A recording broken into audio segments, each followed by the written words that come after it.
Bienvenue à votre émission Politique et Action. Politique et Action de ce jour reçoit pour vous une notabilité de la République démocratique du Congo. Il est ministre honoraire de la jeunesse et des sports, personnalité politique de grande envergure, une figure de proue de la scène politique congolaise, comme on pourrait le dire. Il s'agit de Timothée Molekanzulama, qui est président de l'UPPA, l'Union du peuple pour la paix et l'agapé. C'est ça. Un parti proche de la majorité présidentielle. Tout à fait. Bon, vous êtes à l'aise dans la majorité tout de même? À l'aise, oui. Pleinement à l'aise. En tout cas, moi, je pose cette question parce que vous êtes là.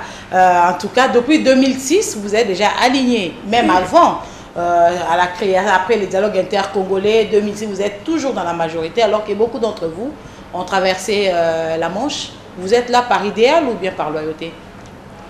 Bon, d'abord, par idéal, parce que le programme qu'a affiché la majorité, je dis bien le programme, correspond à notre idéal que nous avons dès le départ. Mais maintenant, pour l'application du programme, on a besoin de l'expérience de chacun, de tout le monde.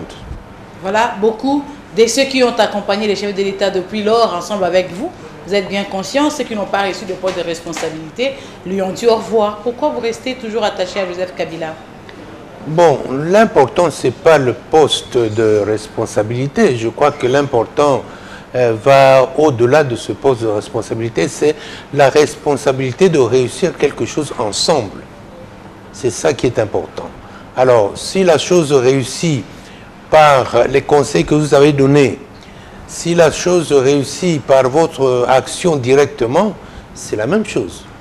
Donc vous partagez les plaisirs et la joie de la réussite du chef de l'État, même à ne pas avoir réussi à avoir un poste de responsabilité. Tout à fait, tout à fait. Le poste de responsabilité, c'est accessoire. C'est accessoire. L'UPPA accompagne justement cette vision du chef de l'État du dialogue qui ont déjà été initiées par les consultations présidentielles, mais l'UPPA n'a pas été consulté. L'UPPA a indirectement été consulté parce que l'UPPA a remis, n'est-ce pas, sa déclaration, que ce soit au chef de l'État par l'entremise de son bureau, et l'UPPA a remis aussi sa déclaration au secrétaire général de la majorité présidentielle. Donc vous pensez que les canaux que vous aviez utilisés, le message est arrivé à destination? Nous pensons oui. Pourtant, dans la classe politique congolaise, on est habitué au contact personnel. Je n'ai pas été reçu, donc je me désengage. Vous n'êtes pas de ceux-là. On a vu, même à la société civile, même dans d'autres partis, comme moi, je n'ai pas été reçu, je n'ai pas été consulté. Donc l'affaire du dialogue, même j'avais dit oui hier, aujourd'hui j'ai dit non. Donc, si nous disons ça en général, dans ce cas, on pense qu'on peut recevoir tout le monde. Ça ne sera pas possible. Mais le fait de ne pas être reçu, mais que son message est arrivé, je crois que c'est ça l'essentiel. Mais vous aviez un chapelet de préoccupations que vous alignez dans votre cahier des charges pour les dialogues. Est-ce que la RDC a besoin d'un nouveau dialogue? Tout ce que la RDC a déjà fait n'a pas suffi? La RDC a besoin de ce dialogue-là, en tout cas. Parce que nous sommes à un tournant de l'histoire, un tournant important dans notre histoire. Vous savez que après le régime qui venait de se terminer avec le feu maréchal Mobutu, nous avons connu l'arrivée du président Kabila père. À la suite, il y a eu 2001 l'assassinat du président de la République et le pouvoir était dans la rue. Donc, le Congo allait vivre une période nouvelle, une période qui paraissait incertaine à ce moment-là. Maintenant arrive un homme qui accepte de prendre les rênes du pays à la suite de la mort du président de la République, qui est Joseph Kabila. Deuxième étape, il arrive à prendre le pouvoir, comme j'ai dit, pendant qu'il y avait un désordre, n'est-ce pas, des guerres par-ci par-là, des rébellions par-ci par-là qui se fomentaient. Alors, à un moment, il a jugé bon de pouvoir rassembler tout le monde, que ce soit les belligérants, que ce soit la société civile, que ce soit la classe politique qui ne s'est pas impliquée dans les diverses rébellions.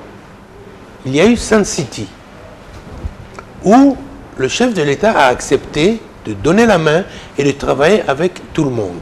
Nous avons eu le gouvernement que nous avons connu avec 4 vice-présidents, donc 1 plus 4. Par la suite, nous avons connu les élections de 2006, c'est-à-dire que le pays s'engageait dans la voie démocratique. Donc, on est entré maintenant dans une ère nouvelle qui permettait au pays d'avoir des institutions démocratiquement élues, mises en place, et on pouvait poursuivre maintenant, commencer et poursuivre les programmes de stabilisation et de développement.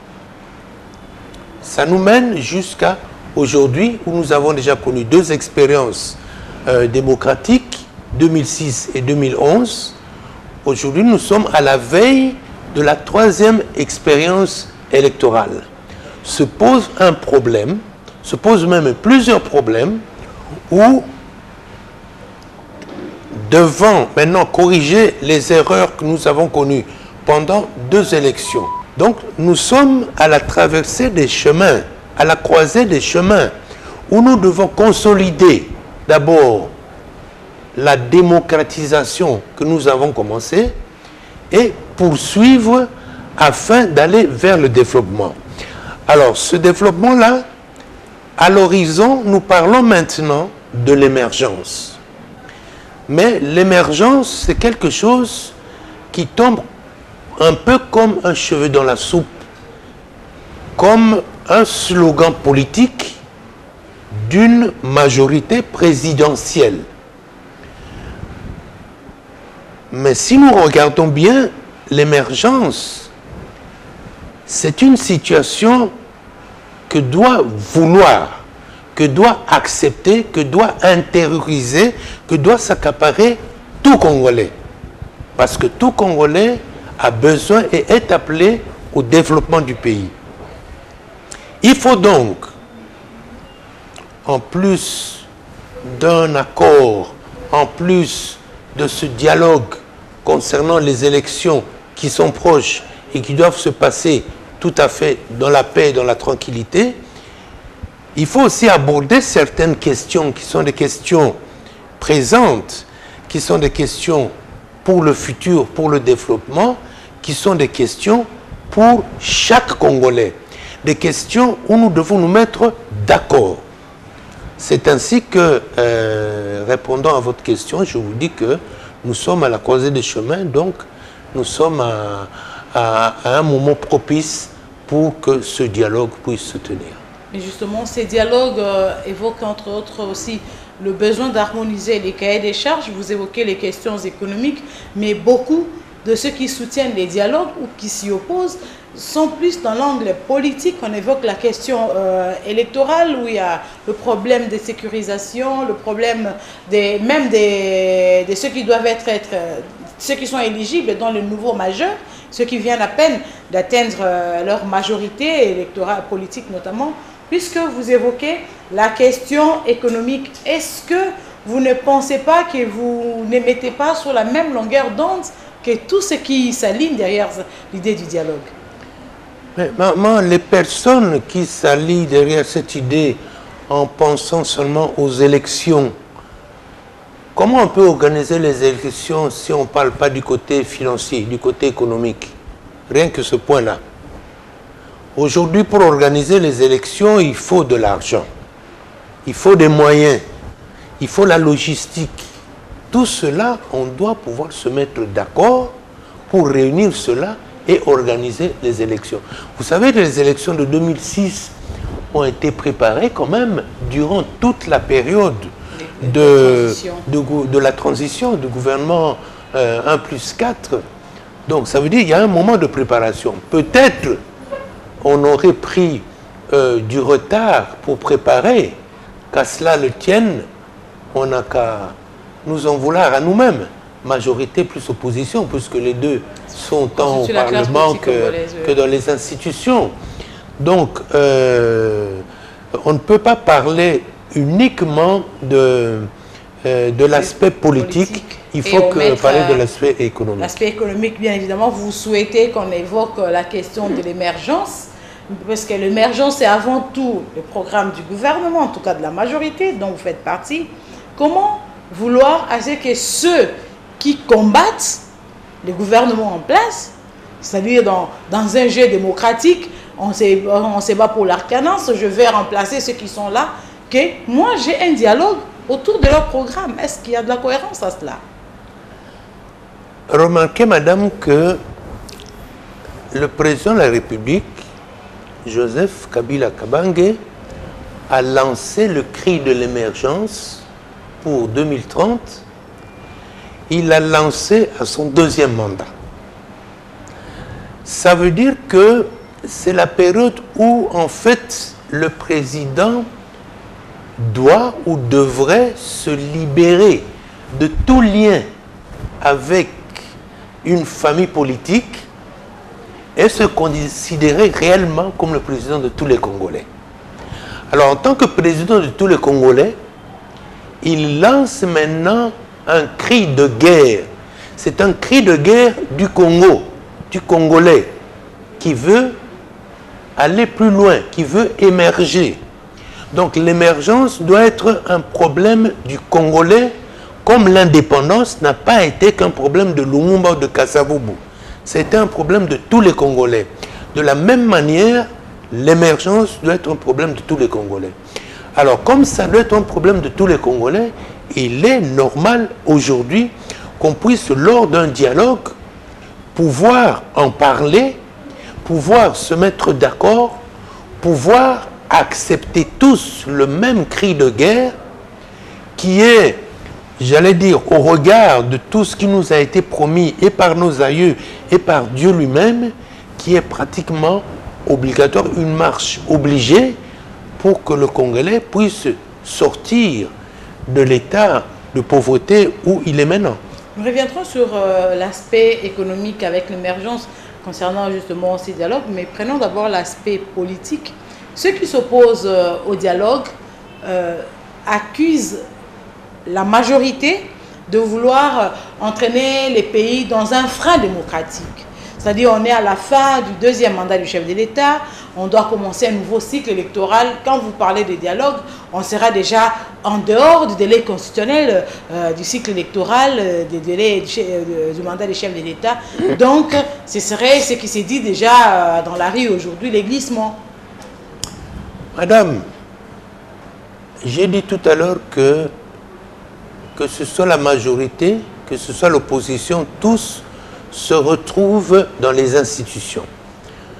Tous se retrouvent en tout cas dans l'institution Parlement. Nous savons que l'institution Parlement, c'est l'institution par excellence pour le contrôle de l'action gouvernementale.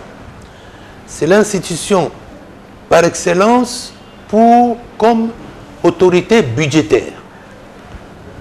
Donc, la préparation, par exemple, budgétaire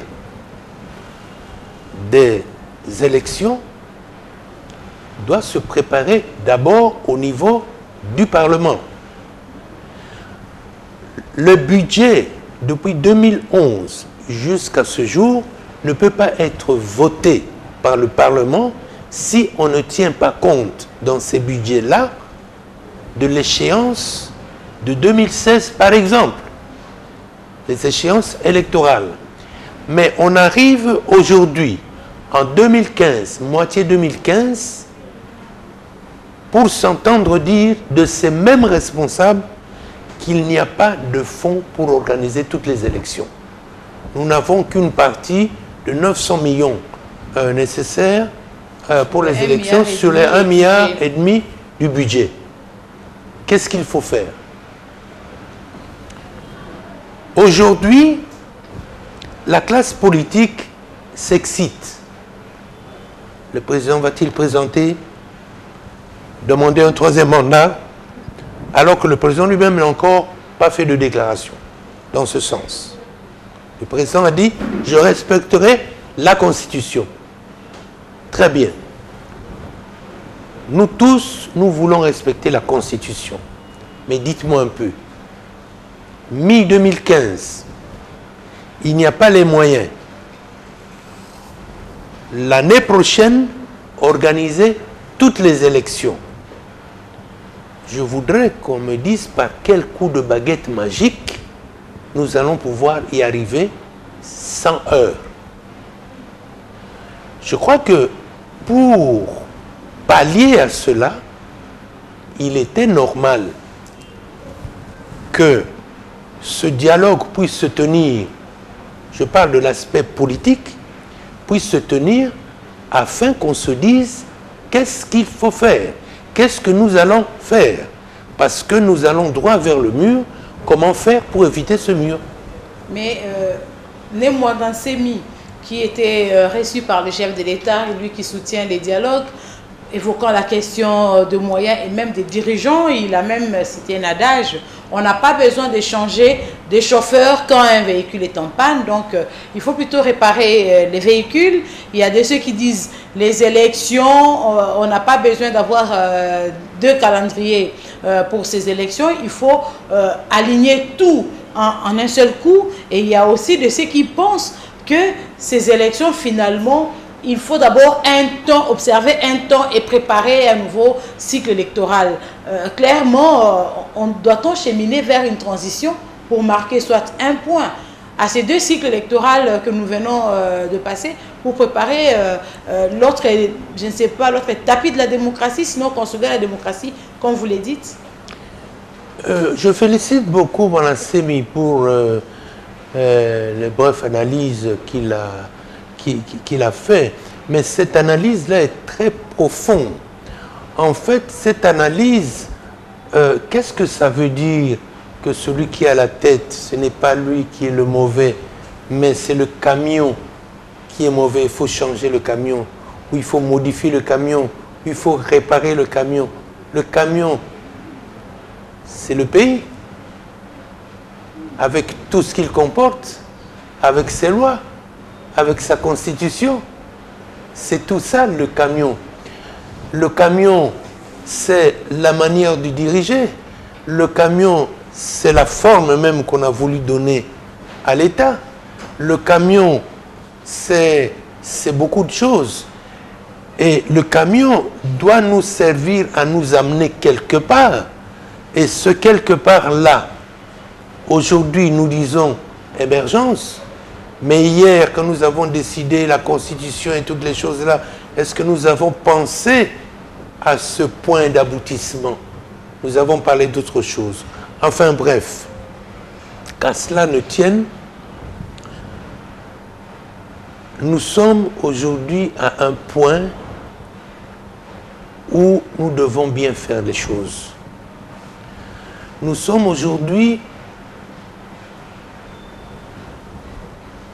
à un point où nous avons entamé un cycle électoral qui doit aboutir aux élections de 2016 ou bien au point de glissement des élections de 2016.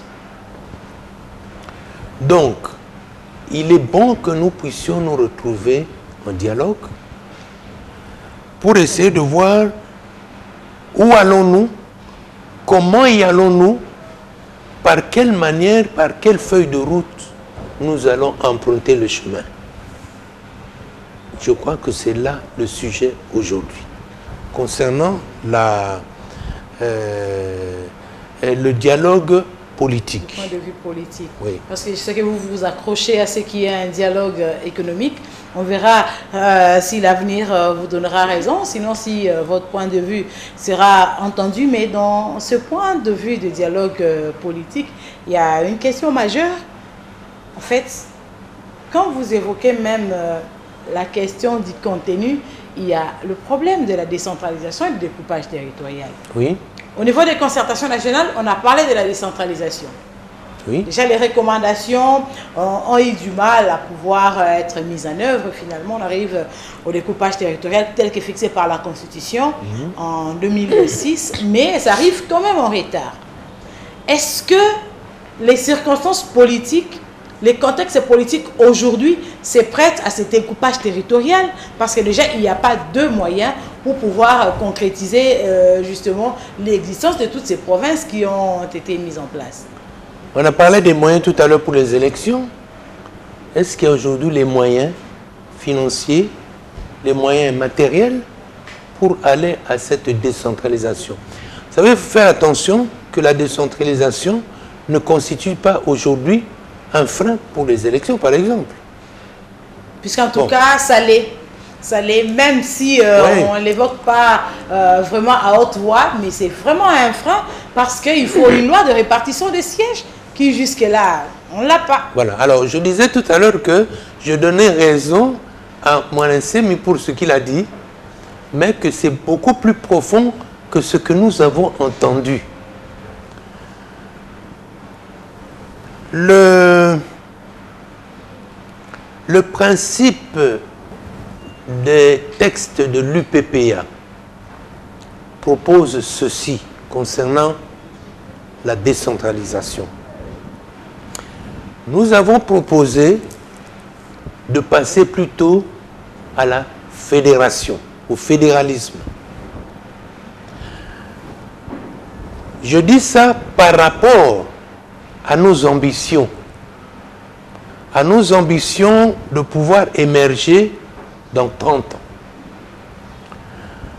En 2005, l'UPP a dit « Allons vers le fédéralisme », considérant que les actuelles provinces, les 11 provinces de l'État, demain faisons-en des États qui vont fédérer et leurs districts deviendraient leurs provinces.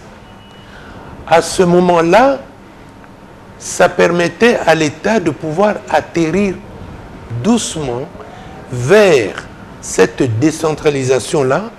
On aurait les mêmes effets avec beaucoup plus d'efficacité parce que les provinces étant déjà opérationnelles pourraient se transmuter facilement en État fédéral que aujourd'hui prendre des entités qui n'étaient même pas décentralisées à l'époque et en faire des provinces tout d'un coup. Qu'est-ce qui manquerait justement de pouvoir concrétiser la décentralisation et qu'on irait facilement vers le fédéralisme? Si on veut bien faire la décentralisation aujourd'hui, tel qu'on veut le faire avec 26 provinces, bien organisées, etc., il faudrait en tout cas compter beaucoup de nombre d'années. Au moins 3 décennies. Pourquoi 3 décennies alors que si nous nous souvenons de votre projet de société, vous dites que le fédéralisme, on peut y aller d'ici 20 ans. C'est-à-dire qu'il faut déclencher plutôt un processus de fédéralisme plutôt que de décentralisation. Alors que le fédéralisme a beaucoup plus de contenu.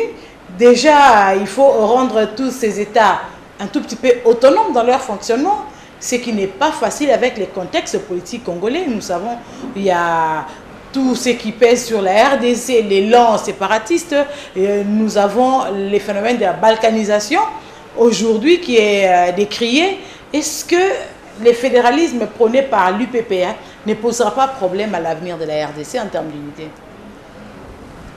Nous considérons, madame, qu'aujourd'hui, l'unité de la République démocratique du Congo ne doit plus poser un problème. Le passé récent nous l'a montré. À plusieurs reprises, on a voulu nous balkaniser et le Congolais s'est tenu debout comme un seul homme pour défendre. Nous avons connu à l'époque même du vivant de feu président Kabila père. Au moment où les Rwandais nous avaient attaqués jusqu'à Kinshasa, comment des citoyens à main nue se sont défendus. Donc, cette unité-là est à entretenir. Aujourd'hui, c'est entretenu à travers les actuelles provinces. Faisons-en des États et fédérons-le dans la même unité et nous aurons une bonne décentralisation. Tandis que la décentralisation que nous voulons faire avec des entités qui n'ont jamais été décentralisées, qui n'ont jamais été organisées d'une manière à vivre l'autonomie, il faudra, comme j'ai dit, au moins une trentaine d'années. Déjà, avec le fédéralisme, nous avons prôné 20 ans, ça veut dire 4 législatures. 20 ans à partir de 2006, ça nous donnait à peu près l'atterrissement en 2026. 2026, 2030, ce n'est pas très loin. Donc, dans le concept du redressement, dans le concept de l'émergence, en 2030, nous sommes dans le bon. C'est un programme à ce moment-là où tout s'habitue à un concept donné. C'est la raison pour laquelle nous disons, profitons de ce dialogue pour parler et du problème politique des élections et aborder aussi le problème, en tout cas l'accord de tous pour l'émergence en 2030. Mais quand je vois justement cette vision de rejoindre l'émergence, en tout cas, je ne veux pas réfléchir par deux fois pour dire qu'il faut en ce moment-là toucher la Constitution de la République démocratique du Congo, pour la forme de l'État notamment, parce que selon vous, atteindre l'émergence n'est possible que si nous nous lançons vers le fédéralisme. Tout à fait. Mais je l'ai dit tout à l'heure, j'ai dit que ce que Mwanansé m'a dit, c'est bon, mais c'est beaucoup plus profond que ce que nous avons entendu. Ça, ce sont les propositions de l'UPPA par rapport déjà à ces textes de 2005. Est-ce que toucher la Constitution pour rejoindre justement la vision de l'émergence en passant par le changement de la forme de l'État n'ouvre pas des opportunités, sinon de champs des conflits à ceux qui s'accrochent à la Constitution, disant on doit respecter la Constitution telle que nous l'avions promulguée, telle qu'elle a été promulguée en 2006. Ok, je voudrais qu'on s'entende bien. Dans ce que j'ai dit, n'entendez pas que l'UPP a dit que le dialogue doit avoir notamment comme point changer la Constitution.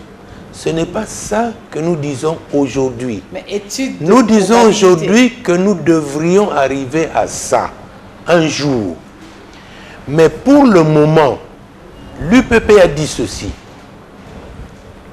Concernant le mandat du chef de l'État, nous sommes fidèles à la Constitution pour 2 mandats. Concernant la durée des mandats du chef de l'État, nous disons que l'UPPA est d'accord avec la Constitution concernant 5 années. Mais pour le problème qui nous préoccupe maintenant, le contexte politique actuel, vu le contexte, vu les réalités, nous serons obligés de faire un glissement.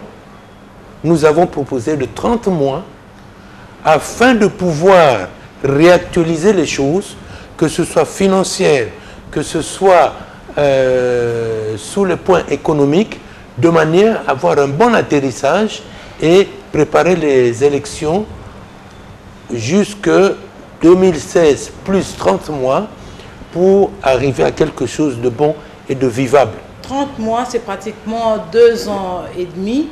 Là, nous sommes en 2018, 2019 par là.